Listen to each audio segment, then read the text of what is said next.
to Ask a Puppy Trainer Show. This is where we answer all of your questions about puppyhood. I'm Bethany. And I'm Sparky from the Puppy Academy. We're excited you're here. And now, let's get to the show.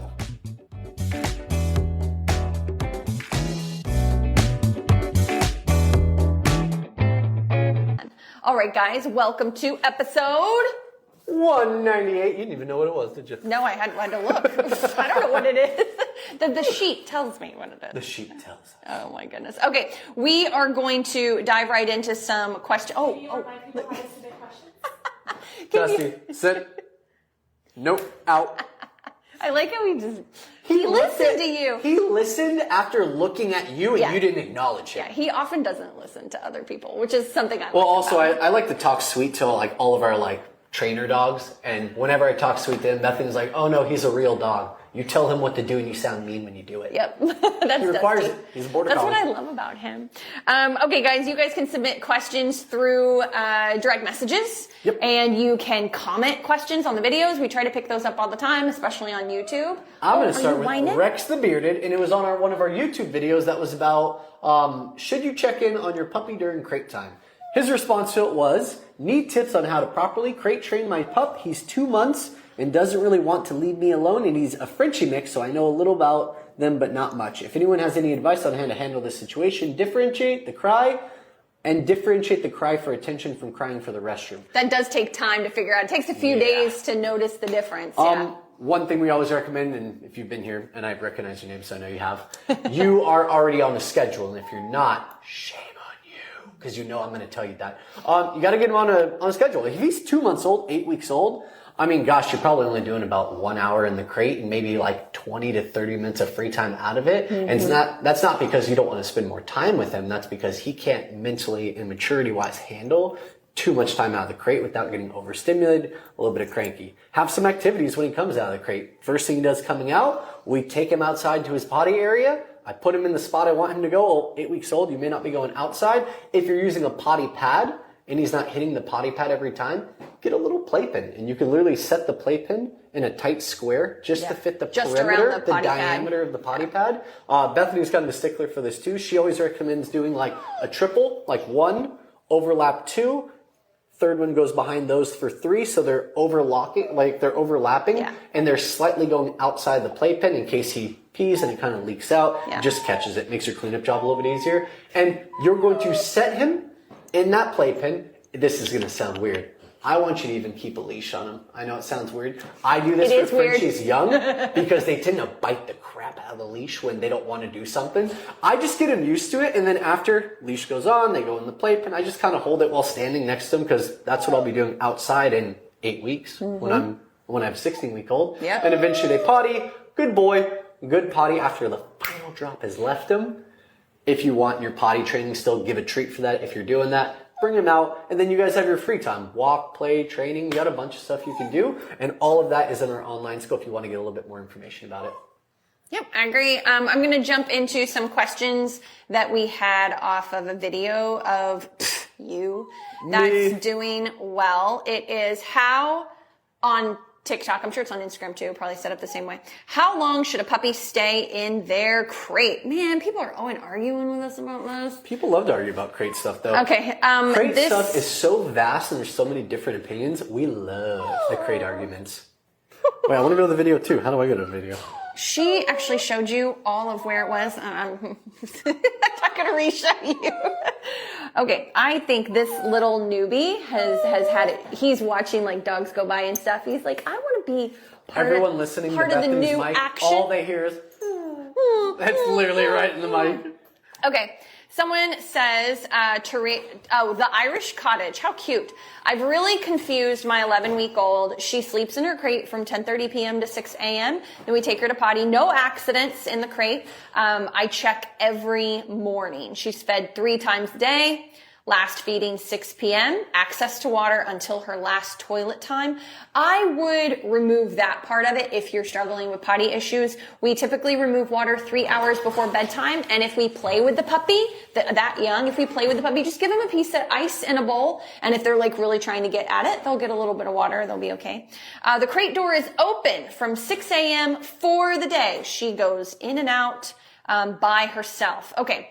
So I'm not sure where, oh, she said, I'm really confused. I've been looking for that question. Yeah, my bad. She didn't say I've confused my puppies. She said I'm really confused. So I'm not sure what you're confused about. I didn't pick up on the specifics of what you're confused about. If it's because we say shut the door on the puppy, I mean, that's because we don't want puppies chewing wires, chewing baseboards, getting frustrated for those things. We want the puppy to learn how to go to their spot, a small spot, and sleep without any distractions, without hearing me move around. If the crate is in the living room, like it's put away and the puppy is going for a nap. There are so many reasons why that is useful for most people. If you live in more of a rural area and the puppy is going to spend a ton of time outside and it's not more of an inside dog. I mean, there are definitely exceptions to put your puppy away several times a day during the day. There are definitely lifestyles that's an exception to, but in general, that's why we say that. I understand your confusion. Why would you be doing daytime crating when you're already doing 8 hours overnight and you bought a puppy to spend time with them? Yeah. But puppies at that age need anywhere between 16 to 20 hours of sleep a day, whether we want to spend time with them or not, whether they want to spend time with us or not. That's still a biological need that they have. So we have to help them get that in order to not get nipped, jumped on, and bit at constantly. It's more about helping them to rest, relax, and recuperate in between times coming out of the crate. So you guys actually get better sessions with them while they're out of the crate. It's all about balance. All about balance. Yeah. I really like this one just because it's different. And so there's always exceptions, guys. Come on. Like, y'all live in the real world. There's always exceptions. But I always love the people who do this. So I don't know how to say this. Her name is Faye. I just did it. My brain just caught up with me. Her name is Faye. She says, I started using a crate when I got my mini Aussie. He did not like it. I felt like he was traumatized by the crate. He was perfectly fine once he wasn't in it. He behaves perfectly fine without it. Okay, cool. Nice, cool. Good for you. I mean, truly. Yeah, that's cool. not even a sassy response. We actually mean that. That's okay. Every dog is different. And if you have a dog that relaxes outside a crate, good for you. I have sass. Oh, you got sass shit. Yeah, I thought we were sass. doing a nice one. No, I have sass. So here's the thing. I really do mean that. That's good for you. If your puppy is really well behaved and you're handling the typical like puppy ups and downs and adolescence like a champ, I really do genuinely mean I don't mind that at all. I grew up and I didn't crate dogs when I was a kid. And so I totally get that. However, for potty training, for actually teaching a puppy how to hold their pee for long periods of time, crate training all the way. We especially see regression after dogs are spayed when they're not crate trained. So just a side note, leadership opportunities are huge with crating. But if you're not having any issues with leadership in the home and your dog learning to follow you and listen to you and you've worked on off-leash recall, like you've got all the goods without that, no problem. Helping your dog fully rest. So a lot of dogs, especially Aussie breeds and mini Aussies, they're very uppity. And so they really struggle truly getting the sleep that they need outside of being in a quiet room for a while or a crate or whatever you're choosing to use. But if your dog can like snooze for the proper 16 to 20 hours a day, then cool. Like that's definitely a genetic predisposition. You know, come at me with your next mini Aussie. But no, like truly, there are outliers to everything. There's exceptions to everything. I just, did a video on how to use a gentle leader. Never do this. Guess what I did with this dog? I did what I said don't do with gentle leader. And I've never done that before. So my point is there are always exceptions to these rules. We're just giving these basic guidelines and we explain the reasons why. And not to mention the safety. I mean, I don't know of a puppy that I would feel safe leaving in a home that wouldn't potentially ingest something, especially having a little girl. Bethany, I mean, we have those 1 in a million unicorn dogs. Yeah. It sounds like she probably has one if she never had any issues. But anyway, for the rest, whatsoever. but for the rest of you, is it's a safety thing, right? So ingesting certain things, getting into things, just getting in the habit of getting into things can be really bad for your dog when you have a 3-year-old dog and you're trying to go to work and be able to just let them lay out on the couch all day, but you can't because they've built up those bad habits. So those are the reasons why we give that main advice is potty, leadership, and safety. So those are the 3 main reasons, just FYI. I got one from B. I have a 3-week-old puppy. I referenced that age specifically for us. I have a 3-week-old puppy. Oh, when should I start wait a minute. and potty training? Wait a minute. Yeah. Wait a minute. 3 weeks. You should set up your house like a whelping situation. That's what I was going for. Yeah.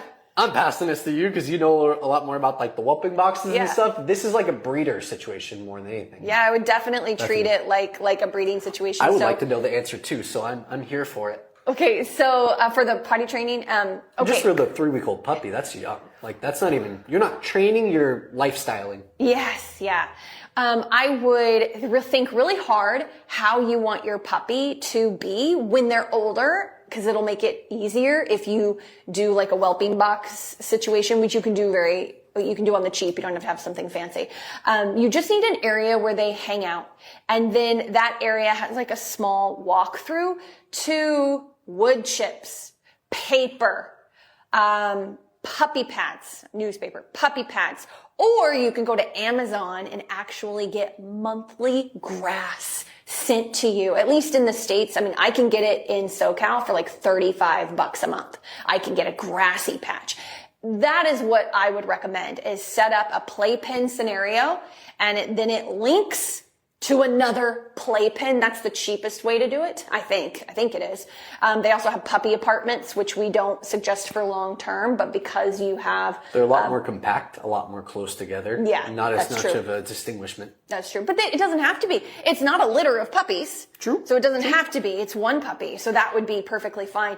And really try to help this puppy learn how to go in here to potty and then in here to play and rest and actually work with your puppy in like the normal part. And they stay in there, I mean, a lot at that age.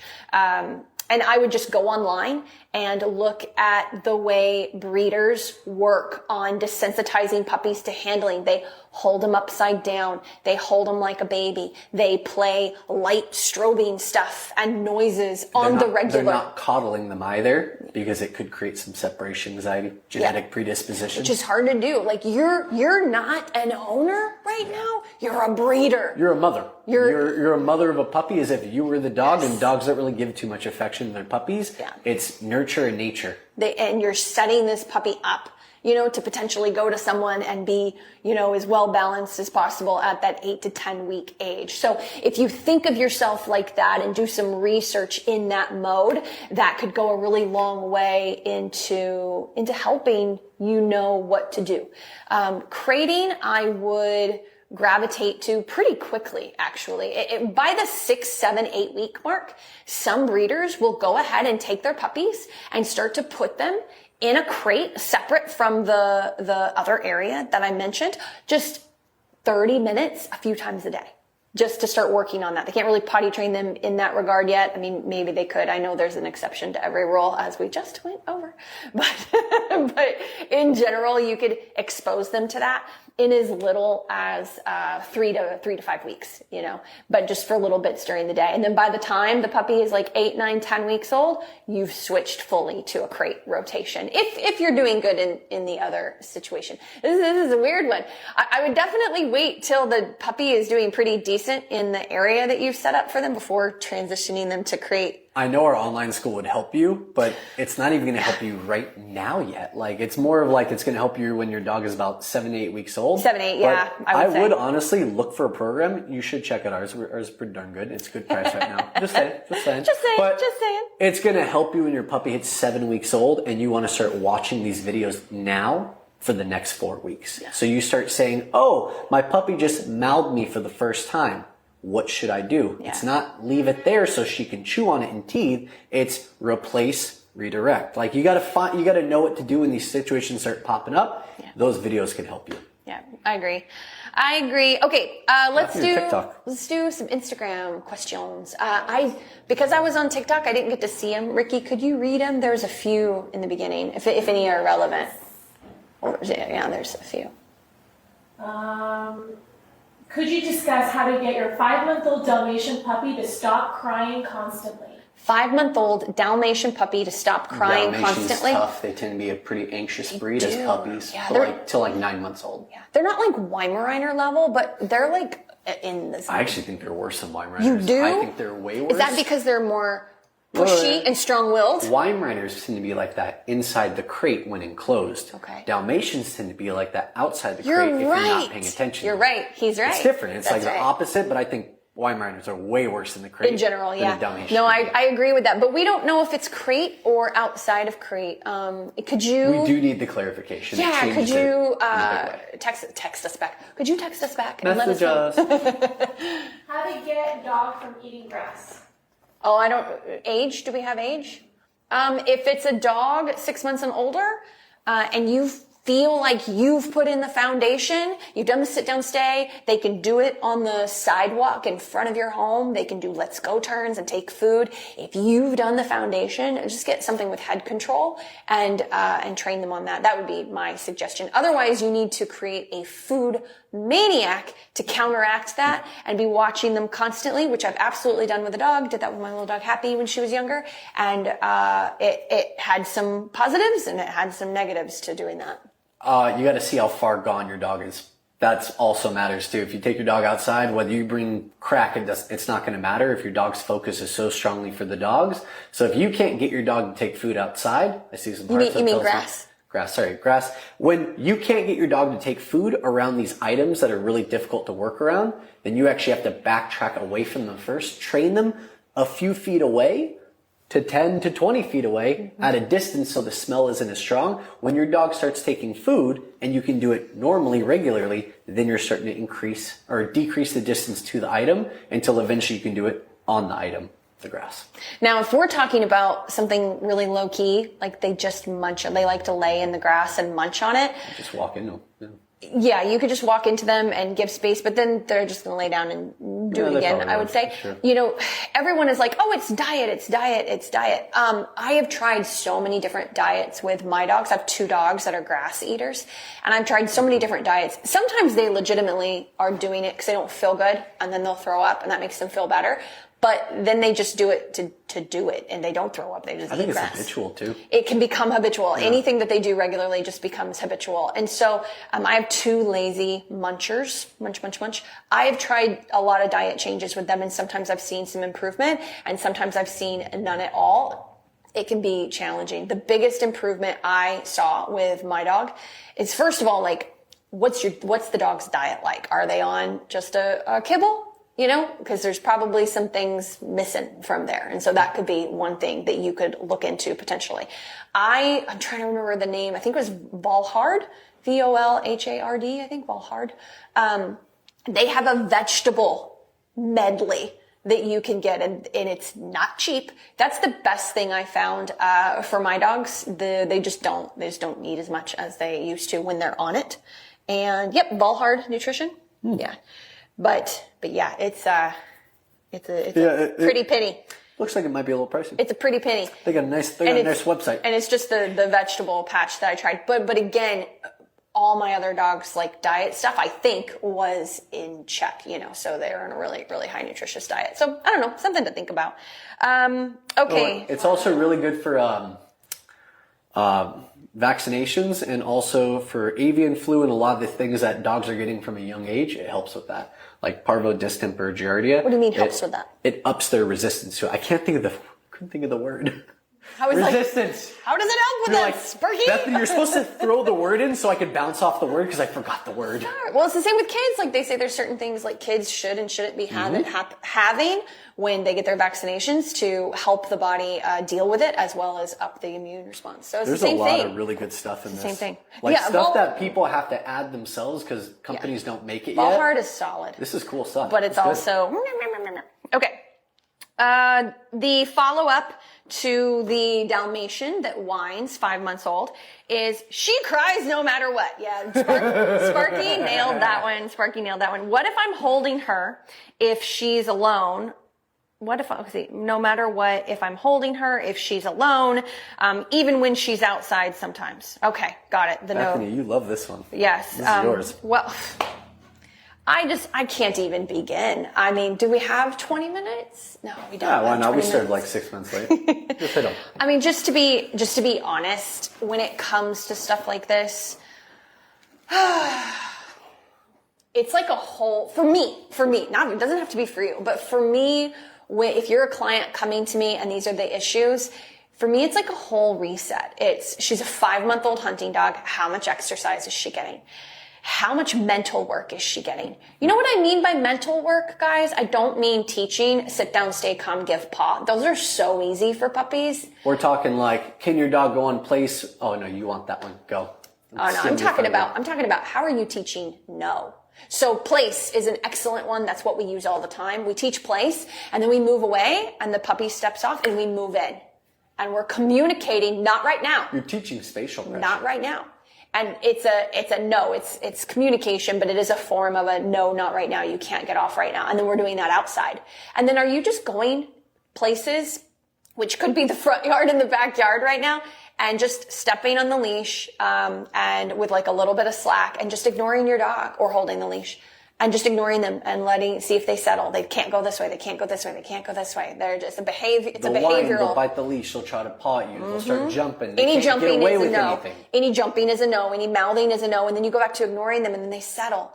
And so it's like how they need their exercise in check. It's a very exercise driven breed typically, but people tend to know that. And they're like, okay, I'm running my 6-month-old 3 miles a day and they're crazy. Well, yeah, because the brain, the body is fulfilled, but the brain has been put into overdrive without the no, which is stopping at all thresholds. Can you throw up in your back door on your puppy wait without saying sit? A 5-month-old can do it. It can be challenging, but they could totally do it. That's through spatial pressure teaching. And so for me, it's really a bit of a reset in how you're interacting with your cute little puppy. Is there still a lot of good job? Come. Yeah. Oh, good puppy. Like, is there a lot of excitement in the training, or are you acting like he's a field Dalmatian and driven and it's like, come, sit, good. Pouch of food on your hip. Pause. Yeah, pouch of food all the time. Good. Reward. Like, what are most of your interactions like with your puppy? Because if they're mostly this on the softer side or the excitement side, nothing can save you. Nothing. We